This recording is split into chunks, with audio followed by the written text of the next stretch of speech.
Jelang dimulainya kegiatan belajar mengajar tatap muka, pihak sekolah melakukan simulasi hybrid dengan sistem belajar mengajar secara online dan offline. Sementara di Banjarmasin, Kalimantan Selatan, para siswa SMP mengikuti ujian secara tatap muka di sekolahnya.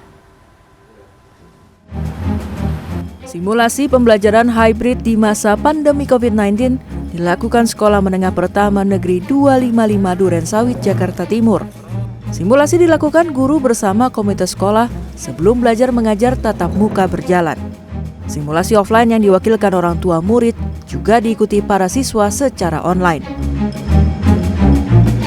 Dalam simulasi ini, proses belajar mengajar dilakukan di dalam kelas dengan dibatasi kehadiran siswa.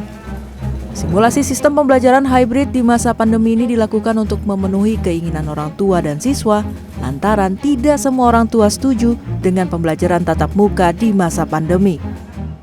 Kalau saya sebagai orang tua senang sekali karena satu, anak-anak udah kelamaan mungkin di rumah, mereka kurang gerak, kurang ini, dan nanti kita akan campur antara offline dan online. Kalau saya sebagai orang tua senang sekali menyambut ini.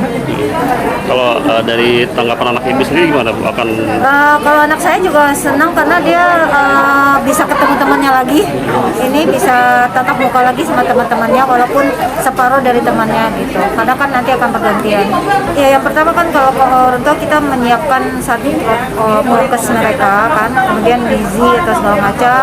Nah, terus akan saya dampingin bahwa setelah dari sekolah mereka harus ngapain, setelah pulang dari sekolah seperti apa.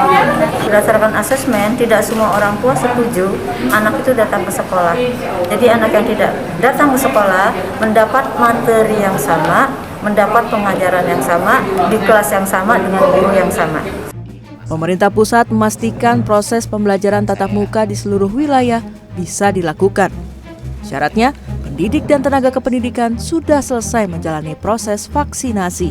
Kenapa masih harus ada opsi pembelajaran jarak jauh? Karena protokol kesehatannya itu maksimal kapasitasnya 50%. Jadi mau tidak mau, walaupun sudah selesai vaksinasi dan diwajibkan untuk memberikan opsi tatap muka terbatas, tapi masih harus melalui sistem rotasi. Sehingga harus menyediakan dua opsinya, tatap muka dan juga pembelajaran jarak jauh. Tapi poin kedua yang terpenting adalah orang tua atau wali murid boleh memilih, berhak dan bebas memilih bagi anaknya apakah mau melakukan pembelajaran tatap muka terbatas atau tetap melaksanakan pembelajaran jarak jauh. Sementara itu, meski angka COVID-19 di Kalimantan Selatan terus menunjukkan peningkatan, ujian sekolah tatap muka tetap berlangsung untuk tingkat SMP di Banjarmasin seperti di SMPN 1 Banjarmasin. Siswa kelas 9 yang mengikuti ujian sekolah dibagi 14 kelas. Masing-masing kelas hanya diisi sebanyak 18 siswa dengan durasi 2 jam setiap harinya atau hanya satu mata pelajaran saja. Soalnya kan karena kita belajarnya biasanya online, takutnya kan kita kan kurang paham, jadi soalnya takutnya kita kayak mikirnya kayak soalnya susah banget gitu. Jadi tapi asiknya lagi kita belajarnya juga lebih giat. Pelaksanaan ujian sekolah untuk SMP ini berlangsung hingga 2 minggu ke depan sampai 10 April 2021. Sementara peningkatan angka COVID-19 di Kalimantan Selatan cukup tinggi. Setidaknya dilaporkan lebih dari 250 kasus baru yang terpapar COVID-19. Tim Liputan CNN Indonesia.